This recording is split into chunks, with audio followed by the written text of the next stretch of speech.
Okay, so you want to solve these quadratic equations by completing the square. So make sure you read the directions. You do not do this by factoring.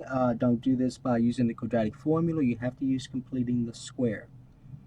Okay, so let's think about, first of all, just like you did with solving an equation by factoring or solving an equation by using the quadratic formula, it has to be in standard form. So x squared plus bx plus c equals 0.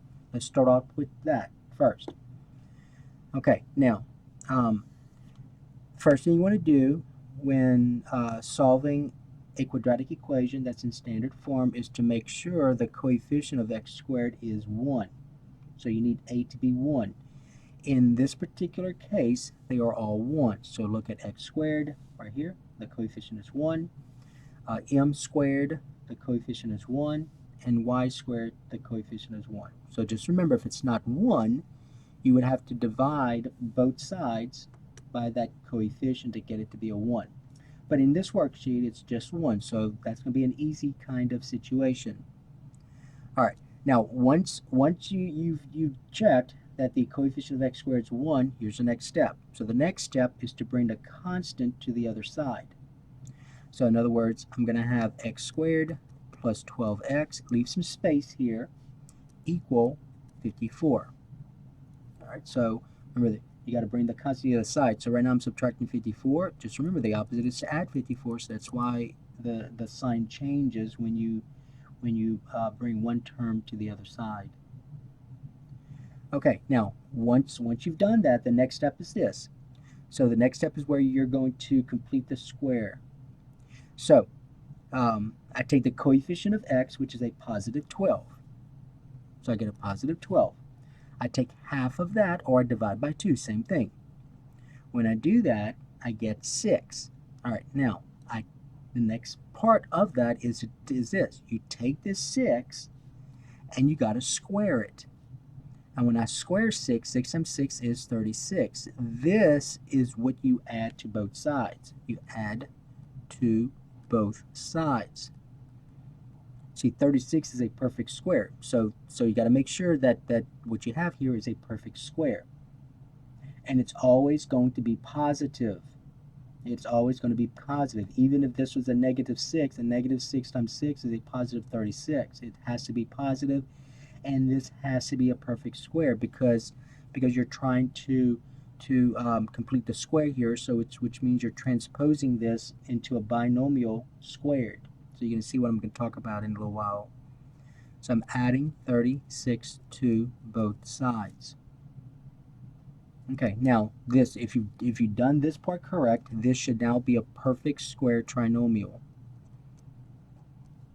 Perfect square trinomial. Which means I can rewrite this trinomial as a binomial times itself, so as a binomial squared. So we just got to factor this trinomial, and so when I factor, I get x plus 6 squared. And so if I follow this out, and notice again, you see this is a positive 6, you see the 6 here. So if you're doing this correctly, when you divide by 2, this number here should be the number you see here. All right, and so notice that the sign in the middle is positive, so you got to make sure that this is a plus symbol, an addition symbol. Okay, so I get x plus 6 squared equal, and then 54 plus 36, we're going to get 90.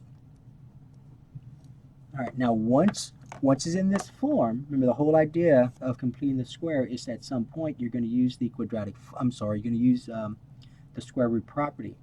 So at this point, I'm going to take the square root of both sides, just like this. And don't forget, when you take the square root of both sides, you're going to end up with a plus or minus, right, on this part. So the square and the square root undo each other, so you get x plus 6 equals plus or minus the square root of 90. All right, now let's go ahead and simplify the square root of 90.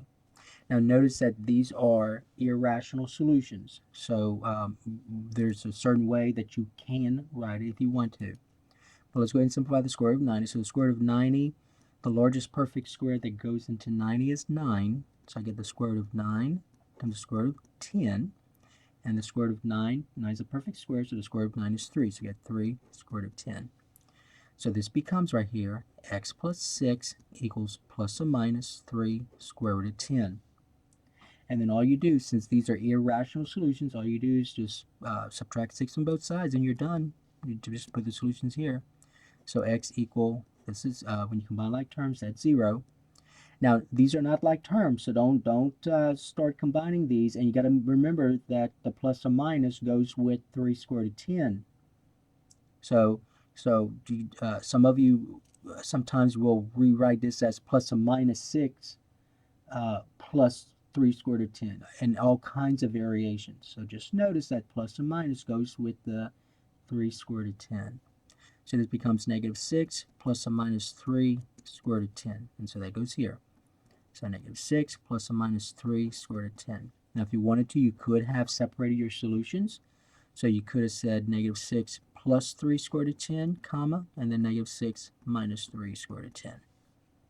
All right, so these are your irrational solutions. All right, the next one, same steps. So notice the coefficient of the squared term is 1, so that's going to be the easy kind. All right, now I need to bring the constant to the other side, so I get m squared minus 4m, leave some space, equal a positive 91. All right, so now we're going to complete the square on the variables. So I get the coefficient of m, which is negative 4. I'm putting negative 4.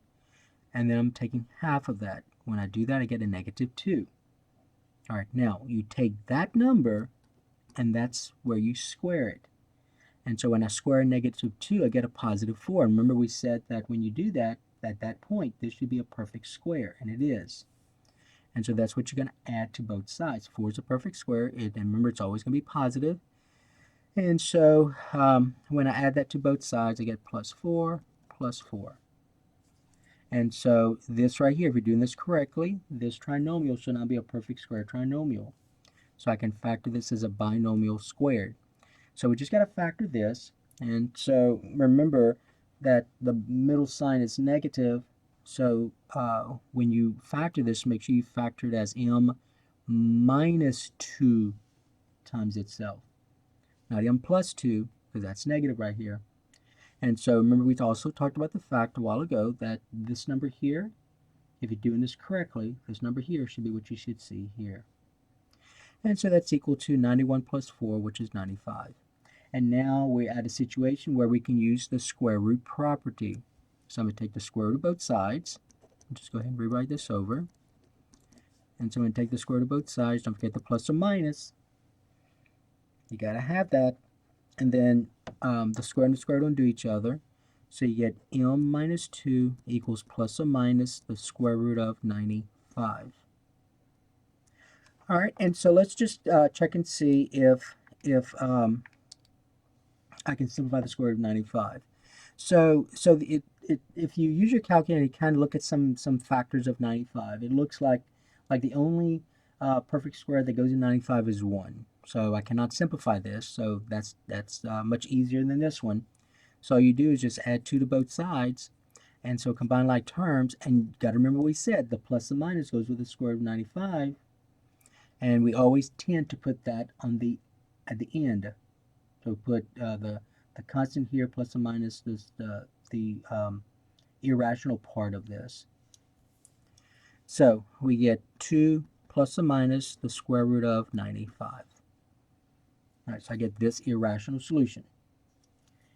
And if you wanted to rewrite it, you could have said 2 plus the square root of 95, and then the other solution is 2 minus the square root of 95. All right, number 3. We already have the constant on the other side, and y squared already has a coefficient of 1, but I'm going to rewrite it so I have some space here, so I can, when I complete the square, I can have that space equal negative 8. Okay, so let's go ahead and complete the square and the y's. So I get the coefficient of y is negative 8. I got to take half of that, which gives me negative 4. I take that negative 4 and I square it.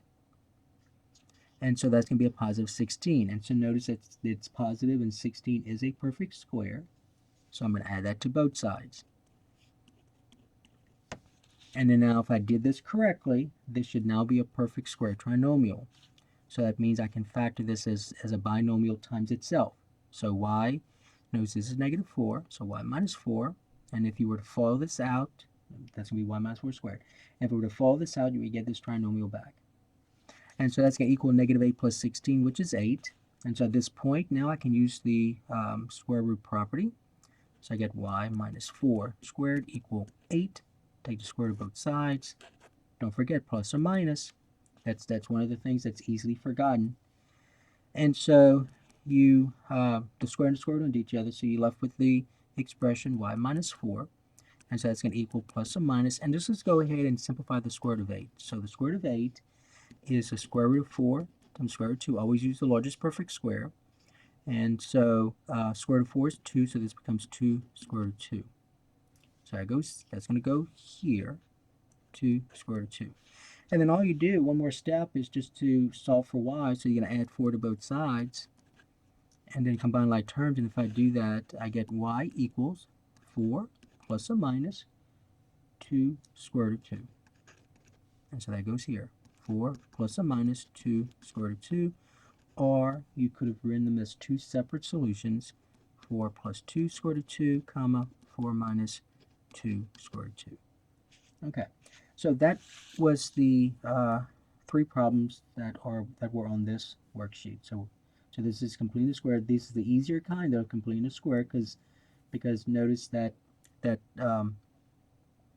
didn't have, well, first of all, notice that the coefficient of x, now you got to make sure that the coefficient of x squared is 1, but in all these cases it is, and notice the coefficient of x was even, so it made things a lot easier for us. So this was one of the easier kind of the worksheets.